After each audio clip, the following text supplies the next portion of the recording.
Jadi guys, di sini saya akan mereview Switch. Switch adalah perangkat jaringan yang pintar yang mampu mengatur aliran data secara efisien dengan kemampuan mengirim data langsung ke perangkat. Tujuan melalui MAC address. Switch sangat cocok digunakan di jaringan modern karena cepat, aman, dan minim gangguan trafik. Sedangkan hub merupakan perangkat jaringan sederhana yang bekerja dengan prinsip broadcast. Meskipun mudah digunakan, hub kurang efisien karena data dikirim ke semua perangkat dalam jaringan, sehingga berpotensi menimbulkan konflik data dan menurunkan performa jaringan.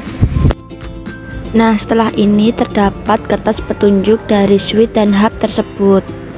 Ini macam-macam kertas petunjuk dari switch dan hub. Nah, di sini juga terdapat adaptor dan rangkaiannya, yaitu baut untuk switch dan hub tersebut.